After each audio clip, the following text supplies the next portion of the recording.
안녕하세요. 반갑습니다. 이 강의 제목은 교육사회학, 주요 접근과 흐름 이렇게 잡아봤는데요. 이 강의는 교육사회학 공부에 들어가기 전에 교육사회학 이론 또는 패러다임의 큰 줄기를 잡는 것을 목표로 하고 만들었습니다. 이 강의를 통해서 큰 줄기를 잡으시고요. 여러 이론들이 나올 때마다 공부하는 이론이 그 큰 줄기 안에 어디쯤 있는지 매번 생각해 보시기 바랍니다. 그러면 공부하는 데 도움이 될 거예요. 교육사회학에서 다루는 이론들은 매우 다양합니다. 다양하다고 하는 것하고 많다고 하는 것이 같은 말인지 다른 말인지는 모르겠는데요. 많아요. 여러분들이 공부하시다 보면 그 이론들이 등장을 할 텐데 일단 좀 크게 분류는 해볼 필요가 있겠죠. 저는 두 권의 책 차례를 가지고 일단 들어가 보겠습니다. 비교가 쉬울 것 같아서 이 두 권을 골라봤는데요. 한번 볼까요? 김신일의 교육사회학 제2장 경쟁하는 이론들, 기능주의 교육이론, 갈등론적 교육이론, 교육에 대한 해석적 접근, 김경식 외 교육사회학에서는 교육현상과 기능주의적 접근, 교육현상과 갈등론적 접근, 교육현상과 해석학적 접근, 말이 조금씩 다르죠. 기능주의, 기능주의적, 갈등론적, 갈등론적 접근, 해석적 접근, 해석학적 접근. 왜 비교를 해봤냐 하면요. 용어들이 단일하지가 않아요. 그래서 보통 어떻게 쓰냐면 주의, 주의적, 이론, 접근 또는 패러다임 이런 용어들을 사용하는데요. 제 강의에서는 특별히 구분하지 않고 사용하겠습니다. 여기 보면 교육사회학 이론들은 크게 기능주의, 갈등주의, 해석학적 접근 이렇게 세 가지로 보통 크게 분류하는데요. 이 셋은 다시 한편에는 기능주의와 갈등주의, 다른 한편에는 해석학적 접근 이렇게 나눌 수 있어요. 크게. 여러 면에서 성격이 다르기 때문인데요. 그래서 이렇게 점선으로 일단 구분을 해봤습니다. 해석학적 접근은 조금 뒤로 미루고 먼저 기능주의하고 갈등주의를 보면 기능주의와 갈등주의는 사회를 보는 관점이 다르고요. 사회를 보는 관점이 다르니까 사회의 기능인 교육을 보는 관점도 다르죠. 어떻게 다르냐? 사회를 보는 관점에 있어서 먼저 기능주의는요. 사회의 본질을 유지, 안정, 합의 등으로 보고요. 이 뒤에다 질서, 통합 이런 걸 갖다 붙여도 될 거예요. 이러한 관점에 따라서 교육을 보는 관점은 교육 또는 학교 교육은 사회의 유지, 안정, 합의를 위한 기능을 하는 것으로 보죠. 교육의 순기능을 강조하는 거예요. 반면에 갈등주의는 사회의 본질을 갈등으로 보고 있고요. 이에 따라서 학교 교육을 어떻게 보냐면 불평등한 사회구조를 재생산하는 기제로 보고 있습니다. 만약에요. 평등한 사회구조를 재생산한다면 순기능이 되겠지만 여기서는 분명히 불평등한 사회구조를 재생산하는 기제니까 역기능에 초점을 두는 것이죠. 중간 정리를 해보면 기능주의는 보수적 입장이고요. 갈등주의는 진보적, 사회 비판적 입장입니다. 기능주의하고 갈등주의는 거시적 접근인데요. 거시적 접근이 뭐냐? 먼저 연구 대상이 크다는 거죠. 거시적이라는 거예요. 큰 규모의 집단, 제도, 체계 또는 구조 같은 것들을 연구 대상으로 하는데요. 교육과 사회의 관계를 거시적 수준에서 분석한다. 또 학교의 사회적 기능에 초점을 둔다. 이러한 것이 거시적 접근의 성격인데 사회 구성원이 특히 현대사회에서는 구조, 제도, 체제 같은 것의 영향을 받잖아요. 그러니까 거시적 접근이 물론 필요하죠. 연구에 있어서. 그런데 한계도 있어서 비판도 받습니다.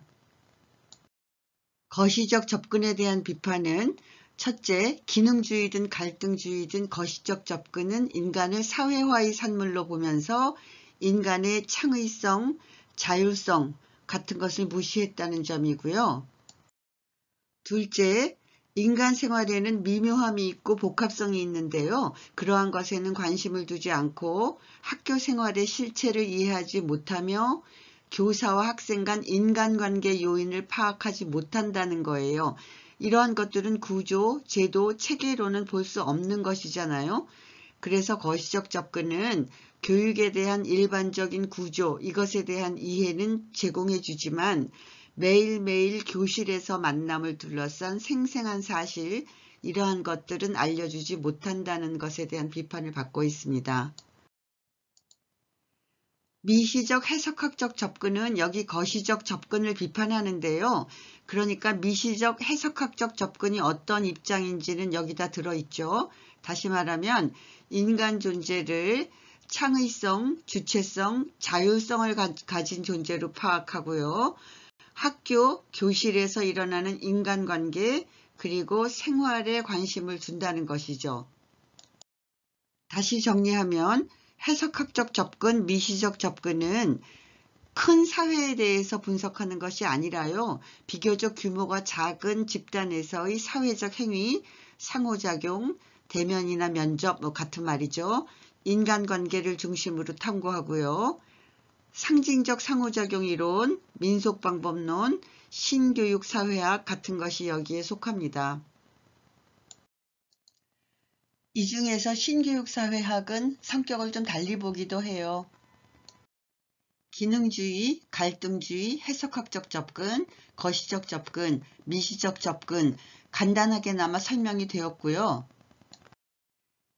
이제 이 그림에서 규범적 패러다임이 뭐냐, 해석학적 패러다임이 뭐냐 이것만 설명하면 되는데요. 기능주의하고 갈등주의는 규범적 패러다임, 해석학적 접근은 해석학적 패러다임이에요. 이 둘은 자연과학에 대한 입장이 다르다는 것에서 이렇게 구분이 되는 것인데요. 어떻게 다르냐? 아주 간단히 말하면 말이죠. 규범적 패러다임은 자연과학적, 실증적, 경험주의적 이런 거 따라 나와야죠. 자연과학적 방법론만 과학적이라고 보고요. 양적 연구를 하고 있어요. 그리고 해석학적 패러다임은 자연적 세계와 사회적, 인간적 세계는 다르다고 보고 질적 연구 방법을 사용합니다. 기능주의, 갈등주의, 해석학적 접근, 거시적, 미시적 접근, 규범적, 해석학적 패러다임 간단하게나마 살펴봤고요. 지금부터는 뭘 잠깐 설명할 거냐면 이 이론들 또는 접근들이 대체로 어떻게 전개되었는가 큰 흐름을 한번 보겠습니다. 1950년대를 전후해서 교육사회학 초기 이론이 출현했는데요. 여기에서 교육사회학이라고 말하는 것은 사회적으로 교육 현상을 탐구하는 학문, 그 학문으로서의 교육사회학을 말하는 거고요.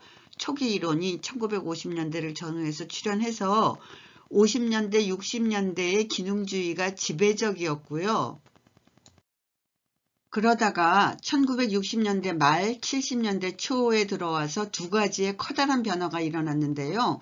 한 가지는 뭐냐 하면 기능주의를 비판하면서 갈등주의가 대두되었다는 거예요. 갈등주의는 신마르크스주의의 영향을 받은 비판적 사회이론인데요. 그런데 기능주의하고 갈등주의는 다 실증주의, 경험주의에 기초한 거시적 접근이라는 거 앞에서 설명이 나왔죠.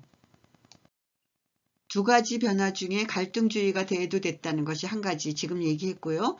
다른 한 가지 변화는 실증주의, 경험주의, 거시적 접근 과학화, 이른바 여기 따옴표 했죠. 이러한 거시적 접근을 비판하는 해석학적 접근이 등장했다는 것이 다른 한 가지 커다란 변화라고 할 수 있습니다.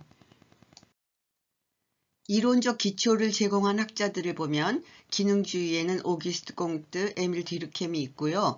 갈등주의에는 여기 신마르크스주의 영향이라고 했지만 원류로 올라가면 칼 마르크스가 있고요.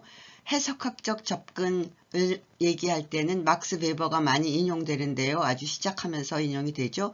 그런데 막스 베버는 해석학적 접근에만 나오는 것이 아니라 다른 곳에서도 많이 등장을 해요. 그래서 공부하는 입장에서는 조금 복잡한 학자예요. 적어도 제 개인적으로는 그랬습니다.